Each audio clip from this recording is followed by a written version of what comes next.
কাছে কিংবা দূরে দেশ বা দেশের বাইরে যেখান থেকে ভিডিওটা দেখছেন সবাইকে আসসালামু আলাইকুম। রান্না করতে আমার বরাবরই বেশ ভালো লাগে। খুব সহজ এবং খুব মজার একটা রেসিপি আপনাদের সঙ্গে শেয়ার করছি, চাইলে আপনারাও ট্রাই করতে পারেন। আমি আজকে রান্না করব মাছ দিয়ে আলু বেগুনের ঝোল। এটা যে কোনো মাছ দিয়ে রান্না করা যেতে পারে, তো আমি আজকে কারফিউ মাছ দিয়ে রান্না করব। সবজিগুলো আমি খুব ভালোভাবে কেটে ধুয়ে নিয়েছি। এখন আমি একে একে সবগুলো মশলা এখানে দিয়ে দিচ্ছি। লবণ, মরিচ, হলুদ, আদা বাটা, জিরা বাটা, রসুন বাটা সবগুলো দিয়ে দেন আমি কড়াইয়ে রান্না করব। তো আপনারা চাইলে মশলাগুলো আগে কষিয়ে নিয়ে তারপরে আলু বেগুনটা দিয়েও রান্নাটা কমপ্লিট করতে পারেন। তো আমি এভাবে রান্না করছি। তো সেম প্রসেস ফলো করলে বুঝতে পারবেন এই তরকারিটা কতটা টেস্টি হয়। একটা ননস্টিক কড়াইয়ে আমি পেঁয়াজ দিয়েছি, দুটো এলাচ, একটা দারচিনি, এক টুকরো দারচিনি আর একটা তেজপাতা মাঝখান থেকে ফালি করে দিয়েছি, আর ফোড়নের জন্য কিছুটা জিরা অ্যাড করেছি। পেঁয়াজটা একটু হালকা বাদামি হয়ে এলেই আমি এখানে সবজিটা অ্যাড করে দিয়ে সঙ্গে সঙ্গে ঢাকনা দিয়ে ঢেকে রান্না করব 5 মিনিট।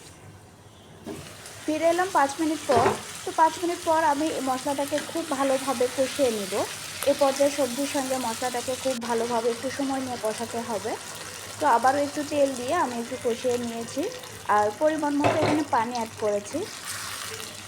এই পানিতে সবজিটা সেদ্ধ হয়ে এলে আমি এখানে মাছটা অ্যাড করে দিব। এ পর্যায়ে আমি ঢাকনা দিয়ে ঢেকে রান্না করব আরও 6 মিনিট। তো 6 মিনিটের মতো রান্না করার পর আমি একটু চেক করে নেব যে আমার আলুটা সেদ্ধ হয়েছে কিনা। আর মাছটা আমি আগে থেকে রান্না করে রেখেছি। তো আমি একটু দেখে নিচ্ছি আলুটা সেদ্ধ হয়েছে কিনা। আলুটা সেদ্ধ হয়ে এলে এখানে আমি মাছটা অ্যাড করে দিব। লবণ, মরিচ, হলুদ আর একটু আদা রসুন বাটা দিয়ে আমি মাছটা রান্না করে রেখেছিলাম, আর সেই মাছটা এখানে অ্যাড করে দিচ্ছি।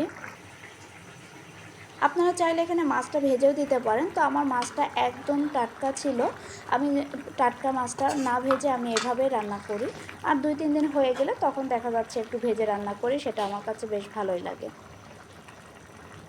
আপনারা দেখে বুঝতে পারছেন মাছটা আমি কিভাবে একটু চামচ দিয়ে খুব সুন্দর করে একটু তরকারির ভেতরে দিয়ে দিলাম। এখন আমি মিডিয়ামের চেয়ে একটু হাই হিটে রান্না করব 5 মিনিট। তো 5 মিনিট পর আমি ফিরে এলাম। এখন আমি এখানে কিছুটা ধনিয়া পাতা অ্যাড করব। এটা আপনারা চাইলে স্কিপ করতে পারেন, আমার ভালো লাগে তাই আমি একটু ধনিয়া পাতাটা দিয়ে দিলাম। এখন ধনিয়া পাতা দিয়ে আমি 2 মিনিটের মতো রান্না করলে আমার রান্নাটা একদম কমপ্লিট হয়ে যাবে। তো আমি 2 মিনিট পর ফিরে এলাম। আমার রান্নাটা কিন্তু কমপ্লিট হয়ে গেছে। আমি আপনাদেরকে একটু বেড়ে দেখাচ্ছি। এভাবে রান্না করলে কিন্তু সবাই অনেক বেশি প্রশংসা করে। সবাই ভালো থাকবেন, সুস্থ থাকবেন। আমার রান্নাটা যদি আপনাদের ভালো লেগে থাকে প্লিজ একটা লাইক দিতে ভুলে যাবেন না। আল্লাহ হাফেজ।